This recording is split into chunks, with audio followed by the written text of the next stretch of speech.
All right. Hello, everyone. Welcome to week 5. Great to see you all again if you're watching on YouTube. Thanks for tuning in. And yeah, let's get started with week 5. It's going to be a busy week, but it's going to be really, really cool. All righty. Oh, no, I always do that accidentally.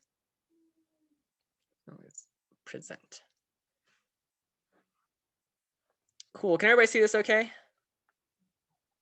Yep. Awesome. Yep. So today's week 5. So today, I'm sure you kind of noticed the trend now. We kind of bounce back and forth between like a, a visualization week and kind of a manipulation week. So today we're going into more manipulations.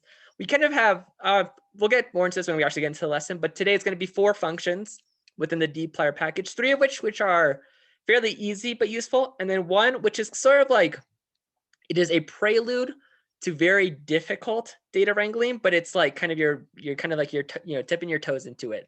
So it's going to give you a lot of really cool, just let you do so many cool things with data. So I'm very excited for today. Yep, here's our outline. So we've got some quick announcements, as well as a quick review of homework and questions. But we'll try to keep that quick, kind of just for the sake of time. And then we'll do our demo with more dplyr functions, specifically those 4, and then followed by breakout rooms. Yeah. All right, our announcements. I forgot to change this. But you have a challenge this week. So, we've only been doing homework and activity just because the activities have been kind of tough, and that's what you start. But this week, you're actually going to have one, and it's going to be, it's really interesting. It's actually I typo here. Sorry. It's going to be on a really cool data set done by Stanford on why couples meet and stay together. And so this is like, we're at, you've gotten enough skills now to where you're really starting to dive into what like our actual studies. Like this was an actual studies conducted by Stanford. It's a little bit on the, let's say, shallower side when it comes to social impact, but nonetheless, you've gotten to the point where you can wrangle, analyze and display like real data. So that's going to be really, really cool for y'all to start doing that. Also, your C1 meetings, I've met with a couple of you all, a couple more I have scheduled for the rest of the week, but please, if you haven't had time to fill out that spreadsheet or kind of look into what you want to do, please do it soon. And this is less so for, I guess like, so, I will say this, like, obviously this is one of those courses where, you're not getting like a diploma or anything. There's no grades, but, you will get the most out of this course by doing your C1 for a variety of reasons. A, like practice makes perfect. You will learn these skills better by having to use them in a real world situation with like data that you're actually very interested in. And then B, like me and Kevin really we really are very proud of the products that our students are able to do. And those are really, really good, we think, for like, just future work portfolios or work samples. And so we really want to help you do that. And a big part of that is getting started on it early, just so that we can give you, a lot of feedback, a lot of time for you to, do iterations, get some more skills with your data in case you need something specific. So the sooner you can fill out that Excel sheet, and the sooner we can get, that first quick 10 to 15 minute meeting, not that big, not a lot of pressure, just like, where are you interested, how are we can go about this, the sooner that we can help you do something that's really, really cool. So yeah, so please, if you haven't done that yet, please do that. I think it's really like that is like, I'd prefer you almost do that as opposed to like the homework, because that's really what's going to help you learn. Any questions on that? I have 2 comments. So one, this couples data set, actually Nico and I did separately for the same class for our final project. And 2 is a lot of the people's projects from the last iteration are actually going to be live on the web as the end of this week. So we'll drop that in the channel once that website is live. Yeah, and with those projects, like the vast majority of our students had no coding experience. So some of those like visualizations will look like pretty crazy, but they learn nothing more than what you all will have learned. So, really, I hope that like is a good incentive when you can, take a peek at those. Awesome, let's do a quick review. So let me go ahead and stop sharing and pull it up on my laptop. Yeah. Bum, ba, bum. Load. This is why you load beforehand. One fun fact while this loads with the Kevin and I's data set is there's actually like a happiness variable. That's a pretty fun one to analyze. Just, quick heads up. You'd be surprised with what makes a happy couple. It's actually not exactly as intuitive as you would expect. All right, bam, boom.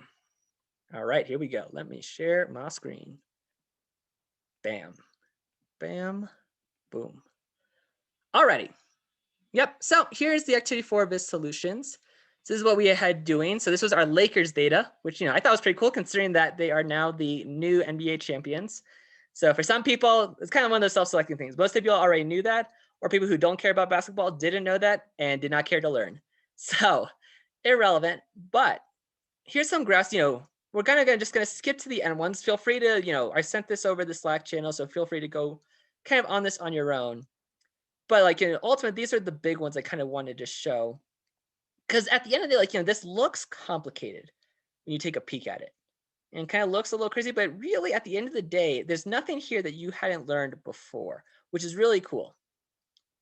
And so, what we first did is you have your Lakers con, which, we had made up at the top. And if you need some quick refresher on how we did that, feel free just to go up to the top and we'll do that here. And so, right, we just use these, ultimately what we were doing is you were filtering for specific types of shots or within your E-types, or specific events.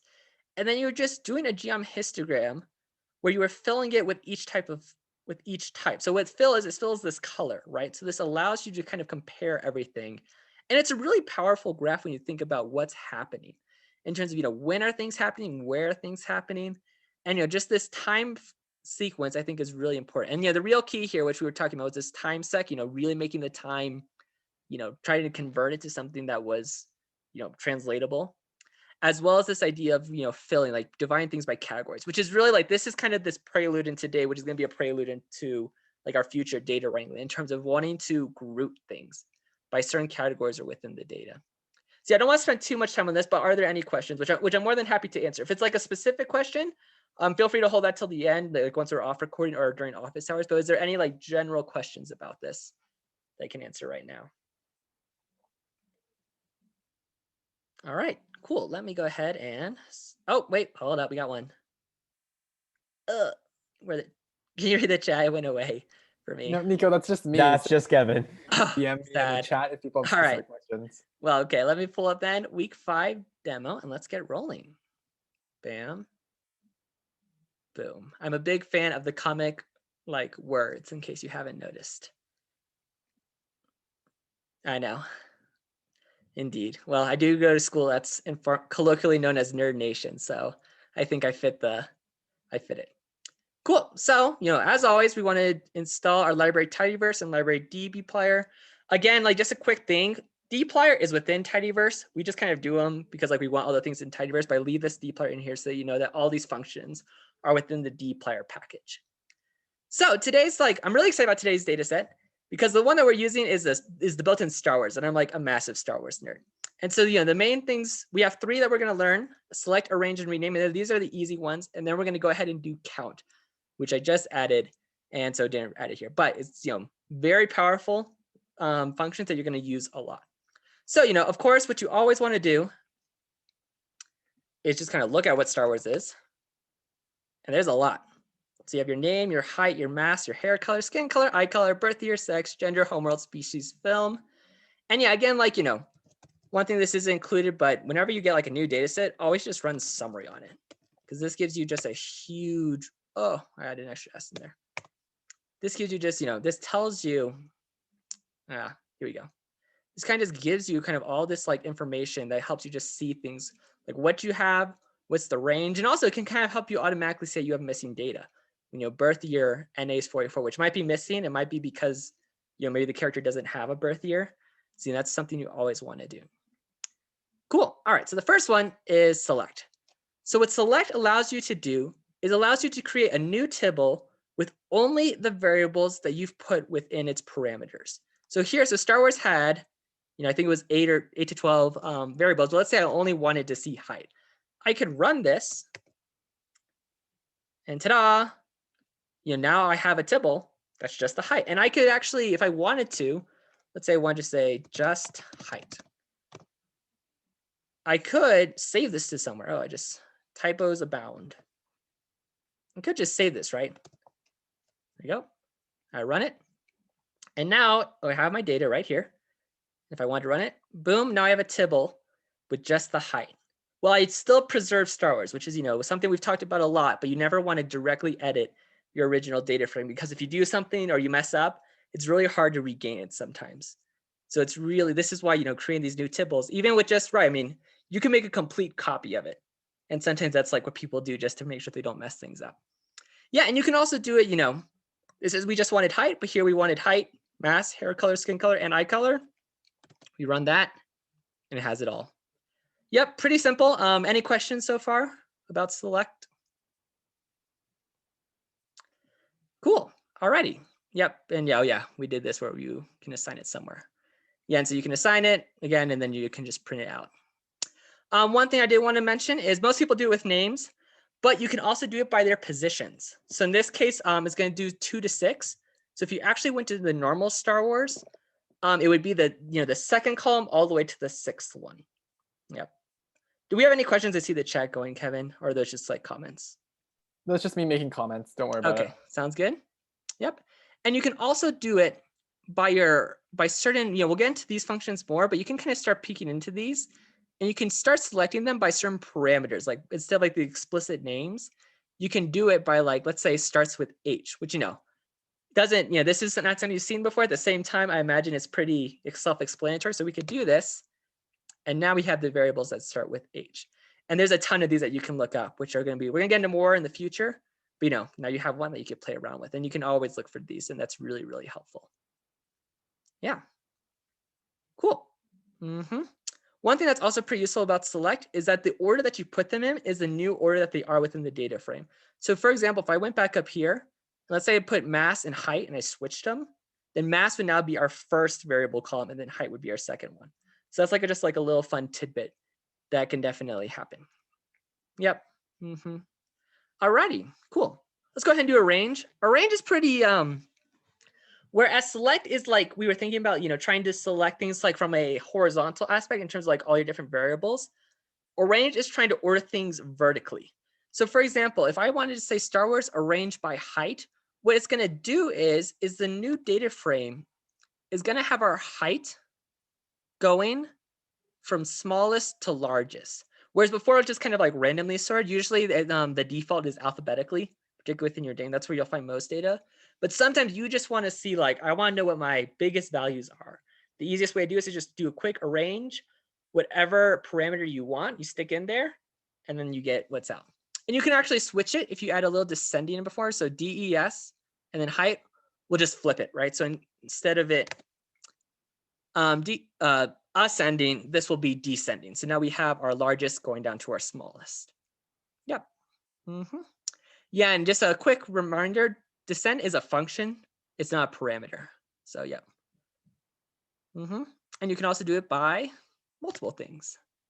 Yep. So in this case, you know, we have it by height and by sex. And so usually, you know, obviously height, like 150 we had seen before, wasn't our smallest, but it's kind of doing the group now, the pairing, which is something we're going to get into a lot. And so I imagine, you know, not positive, but like imagine female, the F is taking precedent over the M, so they're taking alphabetical precedent over numerical one. But within females, they're saying, okay, what's our smallest height within females? Does that kind of make sense to everybody? Cool, awesome. All right, any questions with arrange before we move on? Yeah, cool, we good, Kevin? Awesome, sweet. All right, our third one is going to be rename. Rename is a lot like select. The idea is right, just like, I mean, it's in the name. You want to name a column something else. So for example, like, you know, we have Star Wars rename eyes equals eye color. So now we're saying eye color is equal to eyes. And ultimately, at the end of the day, you can do this with select as well, where you say like select eyes equals eye color. Some people just like the reason why you have rename. One of the main ones, honestly, is like where select, like let's say you just wanted to rename one thing, you would have to like make sure you select everything, including the thing that you want to rename, which could get confusing. Whereas rename just allows you to rename things and keep it. And also when you're writing, you know, production code, it's sometimes helpful just to have an explicit rename function so that people can see. So someone, you know, who's not at all familiar with your code could go back to it and then see like, oh, like, you know, how did the columns change names? Oh yeah, like I see rename, as opposed to like having to dig through the select. So, you know, both our work. It's kind of a personal preference / some companies have different policies and whatnot. So up to you. Yep. hmm Let's actually, I'm going to go ahead and skip this. I think this is kind of just going over what we've already learned and seemed like most people were understanding this. You can go back to this if you want. One thing I want to go through real quick is count. And count's an incredibly important function that you're going to lose a lot. Again, in the name, R like is super handy in that all of its functions are like the name kind of says what it does. But count will do is it counts the number of occurrences that you have within each group that you specify within the argument. So here, we have Star Wars. I would say I want you to count gender. So what it's going to do, it's going to create a new table where it has my types of gender, so feminine and masculine, and the number. So we actually have 4 NAs as well. So within that entire data set, we have 66 dudes, 17 ladies, and 4 unknowns, which are probably like droids or robots. And this, one big point is that this is a new table. Like you kind of lost everything else that was in Star Wars. So you kind of want to be careful when you use it. It's super powerful, but this is why you want to be careful and like maybe create a new table as opposed to using your old one. And you can also do it by multiple group pairings. And this is where the power really starts to come in. So let's say I wanted to count by gender and species. What this does is this says, okay, for every pairing of these, I'm going to see how many there are. And we can see there's only one Claudite feminine, right? Who is, this is like total nerf fat, Zam Wessel and Attack of the Clones 2. So she's the girl who's dressed in purple. That's her. Whereas you have a ton of human females, which, makes sense. I actually thought it would be a lot more. So that's kind of like very sad. That's only 9. But, you can kind of see all the different parents and you can put as many as you want. And then what's important is that you can make this a new table, which is going to help you when you're trying to plot different things, right? So let's say I wanted to plot a column graph, which, GM call, which you're all doing this week, where with just one being number of men, number of ladies, and trying to show gender disparities within the Star Wars universe. And then that would be, you would use this and you would create, you would use this new data frame with these, bam, let's see how fast I can type, with these new values, right? So then this would be, so let's say I ran this. Actually, let me do it on, we can go on this one, right? So then I want to say, let's say gender and number, I'm using these new terms, right? So actually, this actually won't be a great graph. So we won't do it on this graph, but you get the idea. It's going to be N, which is something that a lot of people kind of can sometimes get confused with because they're wondering where everything else went. This is the new table that you have, which looks exactly like this. And yeah, sometimes count is not that useful, particularly if you do something that's unique. If I did something just by the names, obviously, unless people have the exact same names, you're only going to have one of each. So that didn't really tell me a lot. So you want to kind of be careful. You want to use count on big categories. Cool. Any questions on any of this so far? Awesome. Well, sweet. Go ahead and stop.